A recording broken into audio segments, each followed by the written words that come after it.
I think this is the first time my winner pick has ever been voted out, and I've been happy for it because I'm also cheering for the other guy. This season is just crazy.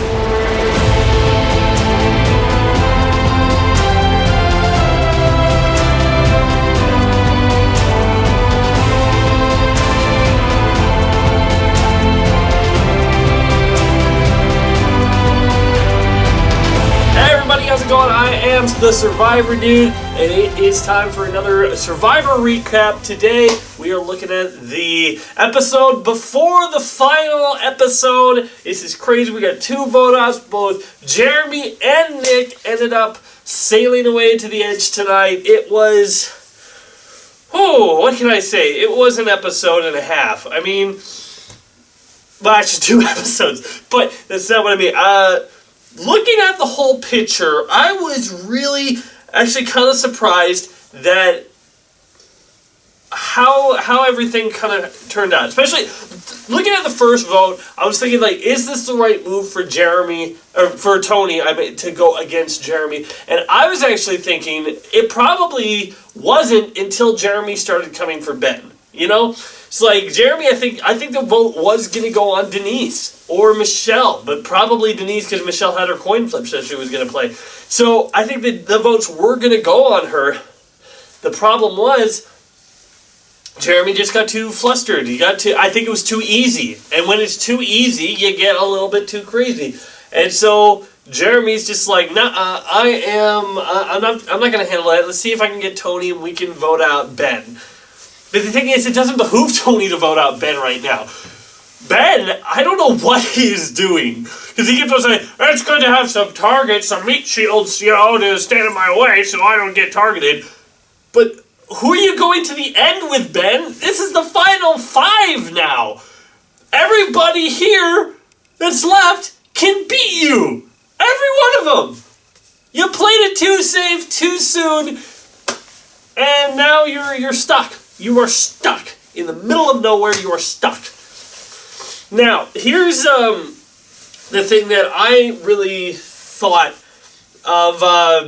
Okay, looking at it from Nick's perspective, he probably should have tried to do something to take over the game. Because let's see, they were having Jeremy and Michelle, they were voting on Ben. You had Tony, Nick, Sarah, and Denise, and, am I forgetting anyone? Yeah, I guess that's it. And they decided to split the votes between Michelle and Jeremy. Now, here's the thing. If Nick could have then taken... I think the thing is, like, he would have had to gotten someone. He would have had to taken Denise and say, hey, let's get Jeremy, and let's get Michelle, and go against Tony. I think that would have been the move for Nick if he really wanted to make a dent in that whole thing. Or even Sarah. But, yeah, he went along with the plan because of that. When you go along with the plan too much, when you don't force the direction of the game to go the way you want to go, it's never a good look to you. It's never a good feel, and it's going to blow up in your face, and it did for Nick. Unless you're always good at making yourself not the target, the pushing it over to someone else, eventually you gotta it's gonna come to you. There's gonna be no one you can pass the buck to. So I think it would have behooved him to go with Jeremy and to try to probably not Ben. Ben's not, I think Nick could have beaten Ben, okay? Let me just be honest here. I think Nick could have beaten Ben. It was I don't think Ben can beat anybody right now. And I think the whole he's a soldier story doesn't have the same effect when A, you're sitting by 2 cops if he goes to the end with them, or B, if you're sitting at the end on an all-winners season, It's like, I think that has less merit or less feel. It's all about how the players respect you, and I don't think anybody really respects Ben's game. I think they're a little bitter. But here's the thing. Here's something I was thinking about. Is Tony playing too hard against the people who are going home? Like, the Jeremy vote, Jeremy was really upset, but of course Jeremy was going to be upset. But Jeremy was never going to take it nicely. I think Tony going against that was a thing, but then he also pretended that he was going with Nick and blindsiding Ben, or Denise, I guess that was who they pretended that they were going after. So it's like, nobody likes the player who's just like, yeah, of course I'll go with you, of course I'll go with you, and then, psych, I didn't go with you. I mean, just look at Cass or Monica Culpepper. What? You look at those two players, they kind of played a similar thing where they're like, yeah, I'm going with you, then, psych, I didn't go with you. But I think it's instrumental for Tony right now to do that, because otherwise, if you don't feel like he's with you, why aren't you targeting him? And so I think it behooves him to do that. But I'm wondering if it's going to piss people off in the end, that they might vote for someone like Sarah who didn't play that style of game with them. But there's an interesting dynamic, because for Sarah, she is thinking, yeah, I think that's what she's thinking. I think if Tony's playing both sides, he's burning both sides, I'm going to be the one that emerges through the rubble. But one thing that Sarah is not taking into consideration, not all of these players played that way. Not all of these players were in the game with Tony. This is the whole game minus Sandra, who is going to be voting for this. Everyone's going to have a voice. And for players like Boston Rob, for, Danny, or some of the other players who haven't had a chance to play with this, they're just watching the game from the outside, they're seeing what we're seeing. They're watching it like we are. And they're seeing Tony's in a pretty good position, and he's controlling a lot of the game. Now, in terms of the final five, what we got now, let's see, looking at my preseason board, which one of these players I thought could make it to the end. The ones that I said who had a good chance were Denise and Michelle. I was very harsh on Michelle on my preseason thing, and I'll get to her in a second. But I said that she has a really good chance to make it to the end. Here we got Denise and Michelle, and both of them I said could make it to the end, and they're here. But everyone else, I didn't think was going to make it. Ben, I thought everyone was going to target early because he's too much of a wild card. Tony, nobody gave him a chance in hell that he was going to make it. Sarah, I thought that there was always going to be a moment where it was a good reason to target Sarah, but she's been playing a really good game, making sure everybody at least likes her. Because there's been moments where they're like, okay, we can't get rid of Tony. Who are we going to target to weaken Tony? Let's target Jeremy. Nobody's been targeting Sarah, so she's been doing good with her relationships. However, I don't know if she'll have the moves to say that she controlled the game. I mean, she was on the right side of so far every vote that she's voted on except for the Sophie blindside. Is that right? Yeah, I think Tony and Sarah both have one vote that they're not on the right side of. Tony's, of course, being Denise's blindsiding of Sandra. And, man, what a different game does this look like with Tony blindsided at that vote. This looks like a completely different game. But, anyways, but right now we have this thing where people are starting to tell Sarah, you can't beat Tony. Tony is unbeatable at the end. And I don't know if he is for Sarah. I think Sarah could actually give him a run for his money because she has the more personal dynamics with people.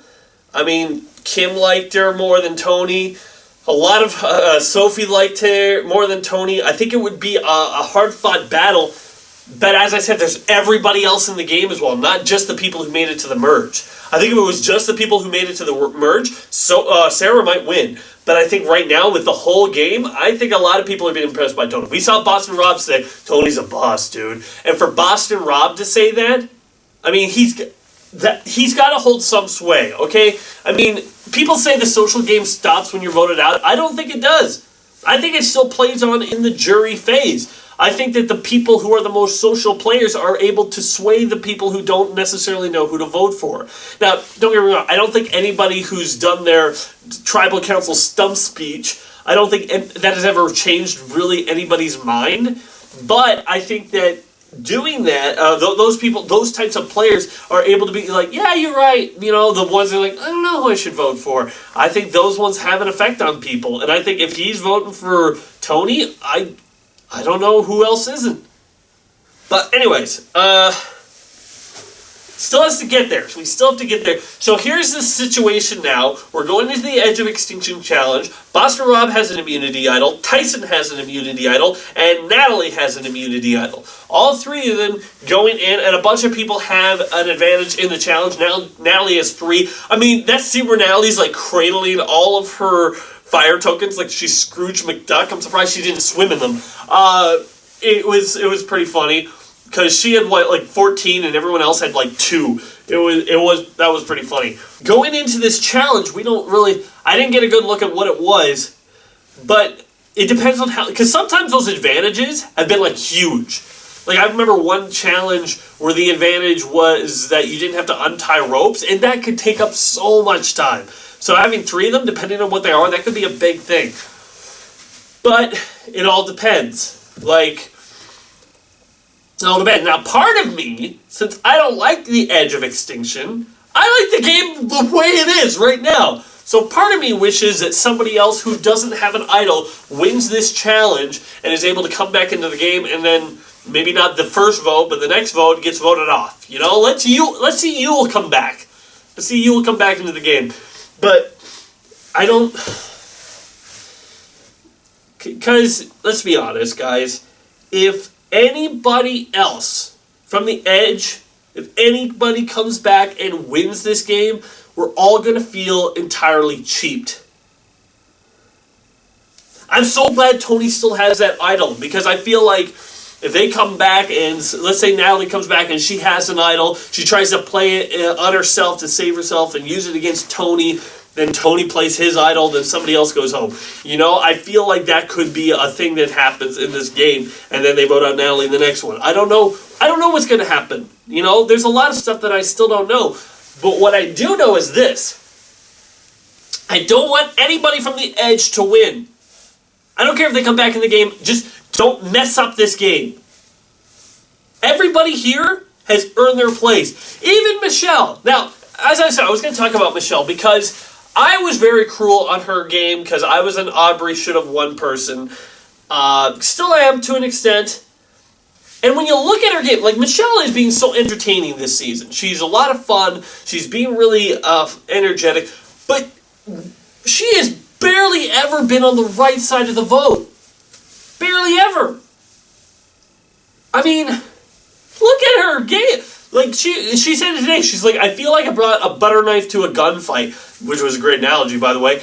I think that Michelle is kind of outgunned here, but I feel like they're setting her up as one of the possible winners.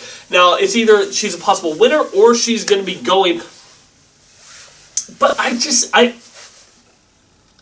guys, I don't know what to say. I don't want to seem like I'm against Michelle, because I've even given Michelle an MVP, tied MVP award. Who am I giving that to this episode? We'll see. But I feel like Michelle is someone who's just like, she's never a controlling player, which is not a needed strategy. You never need to be a controlling player to win Survivor. But I feel like Michelle is not someone who I would want to win Survivor. Just because you want someone to win Survivor and to feel like that they've been winning this whole time. Michelle's been losing this whole time. Every single vote, she's on the wrong side of it. Even when her allies, like the last vote before this episode, her allies were on the right side and she wasn't. It was nuts. Now, alright, I'm going to rank the final 5 players and most satisfying to least satisfying win. I'm going to put Tony in number 1 for most satisfying. He's just an amazing player, amazing personality. If he was able to do this again, I would probably faint. 2, I'm going to put Sarah, just because she's been playing a strong game, playing those social relationships really well. She's definitely a good player. She's definitely someone who can control the game and is definitely, she's been on the right side of most of the votes and played the right relationships. Then I'm going to put Denise, just because while she has played a quiet game like Michelle and hasn't necessarily been on the wrong side, she at least has some moves. As they said, that she defeated Sandra in a really great move. She's just, I like her more as a winner. I can say that's a little bit of bias. Then I'm going to put Michelle, because I think that while she has been more on the outs than Ben, I feel like she's less of a pawn than Ben. Where I feel like Ben has been used a lot in this game. This entire game, he's been used to do other people's bit, and I think he doesn't really know where to go and hasn't been playing a great game. And so 5, I would put Ben. Now, and as I said, I don't want anyone from Edge of Extinction to win. I take Ben over someone from Edge. Even though I love all those players. There's nobody on the Edge that I'm like, oh, they're so dumb, they didn't deserve it, or anything like that. I don't know, it's such a strange situation, because for us to see, I feel like for right now, for the final 5, we have Michelle on this side, and we got Tony, Sarah, and Ben on this side. Now we got Denise, who's trying to squirm her way over to here and kick Tony out and become that new final 3. But Tony is now onto her. So here's the thing. I think it was the right move to get rid of Nick right now. Because if you got rid of Denise, then Ben could be like, you know, Tony, that's the second time, I can't trust you. I'm just going to go over to Nick and Michelle, and I'll go to final 3 with them. I mean, that's a possibility. I think burn Ben once, you can win him back. Burn him twice, you're playing with fire there. And I think that's something that you could that could blow up in your face. Now, for right now, so that's why I think it was the right move. But I think the next vote, if you got rid of Denise, I think Ben would have less wiggle room. Because, think about it, you got the person coming back from the Edge. If they have an idol, you don't know, it's probably best to just let them stay into the game, at least one vote. And unless it's someone like Tyson, but then it's so dangerous. It is so dangerous because, I don't know, okay, I think it behooves them to get rid of Denise, because then you got, Ben's like, well, I can't go with the person who came back from the Edge and Michelle. I gotta go with my 3 and stick with them. And so I think that, yeah, next vote, Tony should want to get rid of Denise. But I don't know if Sarah will want to do that. I think Sarah's thinking maybe I shouldn't go. I think she's keeping her options open. You know, she's saying, I'm going to the end with you, Tony. We're going to the end. And I feel like it might happen. I mean, they were talking today how it's been 6 years since they started, and now they might be going to the end again. I love that, the way the analogy is like, I won the first one, you won the second one, this is the tiebreaker. This is the tiebreaker. That is such an amazing analogy that's like, Tony and Sarah played together the first game, Tony won. Tony and Sarah come back for Game Changers, Sarah wins. Now they're coming back for Winners at War. One of these might be the winner. Who's it gonna be? This is the time to grasp the cup, to be the number 1. Who is it going to be? I don't know. It could be Sarah. It could be Tony. It could be somebody else. But what I want is for it to be entertaining. I want it to be a fun final. I want it to be a drive to the finish. I want all these players to play their butts off. I don't care how this turns out. It's still been an entertaining season. I've still loved every minute of it. I don't know if it's going to end with the way I want it to end. Nobody knows if it's going to end that way. But no matter what, it was still great to have Survivor and to see all these winners come back. So yeah, I don't really... MVP of the episode? Well, let's see. I feel like the trio of Tony, Sarah, and Ben were the real controlling of it, with Ben being the tag-along. But I'm going to give it to Tony. I was thinking maybe Tony and Sarah, but I think Tony did the more behind the scenes to make these happen. You know, Tony's pretending that he's going with Jeremy to vote out the other team. Jeremy's pretending he's going with Nick and Michelle to vote out Denise. Tony's doing all of that, which means he's getting his hands dirty, which means I think he deserves the MVP of the episode tonight. Yeah, if I want to give any leading seed to Sarah, I think she was probably the one that convinced him to go after Nick. But Tony's spy spy nest, it came in handy. I love it. I mean, and I forgot the 50-50 challenge. First of all, what kind of flip was that? You were just like whap. It was that was a weird coin flip, but it was a humongous coin, so I don't necessarily. I would have been like, oh, see, I flipped it. But yeah, it came up safe. Michelle was safe. I was thinking though, if it didn't come up safe, they should probably vote off Michelle, just because I think Jeremy was at least with Tony, where Michelle definitely kind of wasn't. But who knows? I think that this is going to come down to the wire. It's a battle to the finish. It's a fight. And it still hardly feels real. Well, we'll find out what happens next week. No more Edge of Extinction next week.